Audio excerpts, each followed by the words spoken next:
ये रहस्य है कुंदलपुर जंगल के रास्ते में आने वाले भांगड़ जंगल का, जहां 100 सालों से आज तक जो भी गया वो कभी लौट कर वापस नहीं आया। यहाँ सन्नाटों को चीरती हुई हवाओं की सनसनाहट आसपास के जंगल के जानवरों के दिलों को हिला कर रख देती है।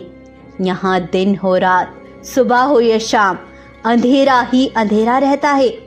काली पहाड़ियों के बीच घिरा ये वीरान जंगल किसी से सालों से कुछ कहना चाहता था, लेकिन इसकी पुकार आज तक कोई सुन ना सका। आसपास के जंगलों में हर रोज इस जंगल की बात होती थी। आखिर क्या रहस्य छिपा है इस वीरान जंगल में? चलिए देखते हैं। वृंदावन जंगल में शार्दुल अपने दादाजी के साथ रहता था। शार्दुल हमेशा से भांगड़ के रहस्यों के जानने के लिए उत्सुक रहता था और वहां जाने की कोशिश करता था, लेकिन उसके दादा हर बार उसे रोक लेते हैं। लेकिन इस बार शार्दुल अपने मन में भानगढ़ जाने की ठान लेता है और अपने दादाजी के पास आता है और कहता है, दादाजी, आज तक कोई भी भानगढ़ का रहस्य नहीं जान पाया, लेकिन इस बार मैंने ठान ली है, मैं वहां जाकर ही रहूंगा। तब उसके दादा उसे कहते हैं, नहीं बेटा, आज तक सैकड़ों जानवर वहां गए हैं, लेकिन एक भी लौटकर वापस नहीं आया। जंगल के बहुत से जानवरों का यह कहना है कि शायद वो जंगल बहुत खूबसूरत है, जो वहां जाता है वे वहीं का हो जाता है। और कुछ जानवरों का मानना है कि उस जंगल में कोई ऐसी ताकत है जो उसे वापस आने ही नहीं देती। यह सुनकर शार्दुल दंग तो रह जाता है, लेकिन उसे वहां का राज हर हाल में जानना था। दादाजी, मेरा आपसे वादा है, मैं भानगढ़ का रहस्य मालूम करके ही रहूंगा। अगर मैं वहां का रहस्य नहीं जान पाया तो मैं कभी वापस नहीं आऊंगा। मैं उस जंगल में जाने वाला आखिरी जानवर हूँ, और अगर मुझे उस भानगढ़ का रहस्य पता चल गया तो मैं वापस जरूर लौटूंगा। इतना कहकर शार्दुल वहां से चल देता है और लगातार 2 दिन का सफर तय करने के बाद शार्दुल भानगढ़ जंगल तक पहुंच ही जाता है। भानगढ़ जंगल के बाहर का मंजर देखकर शार्दुल की टांगे थर थर कांपने लगती हैं। फिर भी वो हिम्मत करके अंदर चला ही जाता है। जैसे ही शार्दुल जंगल में अंदर जाता है तो उसे अजीब अजीब सी आवाजें आने लगती हैं। शार्दुल इधर उधर अपनी नजरें दौड़ाता है, लेकिन दूर दूर तक उसे कोई भी नजर नहीं आता। लेकिन तभी उसके सामने एक छोटी सी बच्ची प्रकट होती है, जिसकी आंखें बिल्कुल लाल खून की तरह थी। उसे देखकर शार्दुल उससे पूछता है, अरे अरे बेटा, तुम कौन हो और तुम यहाँ क्या कर रही हो? शांत हो जाओ, मेरी माँ अंदर सो रही है। अगर तुमने जरा भी शोर किया तो अच्छा नहीं होगा। इतना बोलकर वो अंदर चली गई। तब शार्दुल जंगल में इधर उधर घूमने लगता है, लेकिन डरावनी आवाजों के सिवा शार्दुल को कुछ भी नहीं मिलता। तब शार्दुल वापस उसी जगह पर उसी बच्ची के पास वापस आ जाता है। वो देखता है वो बच्ची एक मरी हुई बाघिन के पास खड़ी उससे बातें कर रही थी। तब शार्दुल उससे कहता है, अरे बेटा, तुम अभी कह रही थी कि तुम्हारी माँ आराम कर रही है, लेकिन ये तो मर गई। मेरी माँ मरी नहीं है, मेरी माँ गहरी नींद में सो रही है। लेकिन तुम बताओ, तुम यहाँ क्यों आए हो? मैं इस जंगल का रहस्य जानने आया हूँ।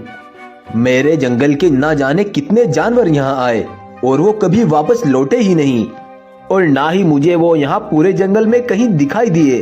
क्या तुम मुझे कुछ बता सकती हो? क्या तुम जानना चाहोगे वो रहस्य? तो सुनो, तुम वो पहले जानवर हो जिसे मैं ये रहस्य बता रही हूँ। बहुत सालों पहले एक छोटी सी जंगल में मेरा जन्म हुआ था। मेरी माँ बहुत गरीब थी, वो सबके यहाँ मजदूरी करती थी और मुसीबत से मेरा पेट पाल रही थी। लेकिन एक बार हमारे जंगल में इसी भानगढ़ जंगल का एक राजा बंटी बाघ आता है और वो मेरी माँ से शादी करने को कहता है। मेरी माँ ने उसे अच्छी आदत का समझकर उससे शादी कर ली और हम दोनों उसी के जंगल आकर रहने लगे। लेकिन वो बंटी एक नंबर का जालिम था। वो आए दिन कई जानवरों को बेदर्दी से मारकर उन्हें खा जाया करता था। एक दिन ऐसा आया कि जंगल में एक भी जानवर ना बचा, तो उस बेरहम बाघ ने मेरी माँ को भी अपना शिकार बना लिया। ये देख मैं बहुत डर गई और वहां से दूसरे जंगल भाग आई।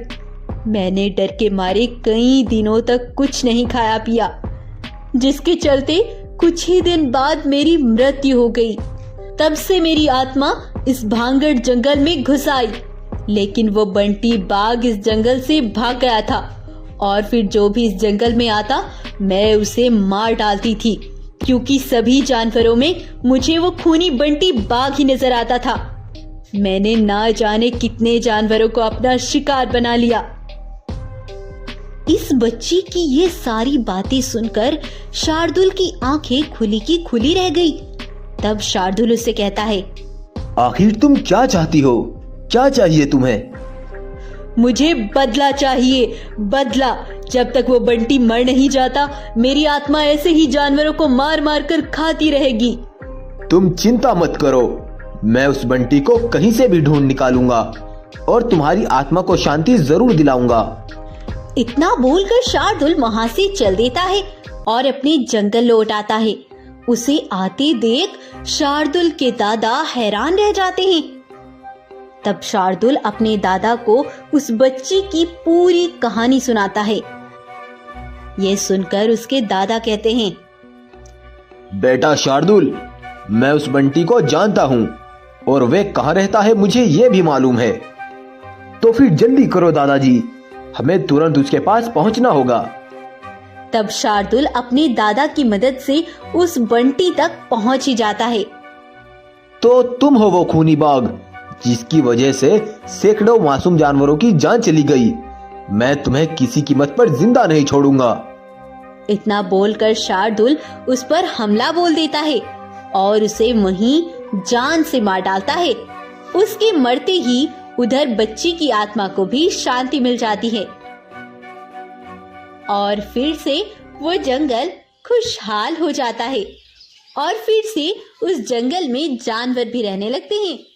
तो आपको आज की हमारी कहानी कैसी लगी हमें कमेंट करके जरूर बताएं। आपको किस टाइप की कहानी में इंटरेस्ट आता है आप हमें कमेंट में सजेशन दे सकते हैं। वीडियो आपको पसंद आया हो तो लाइक करना और शेयर करना ना भूलें।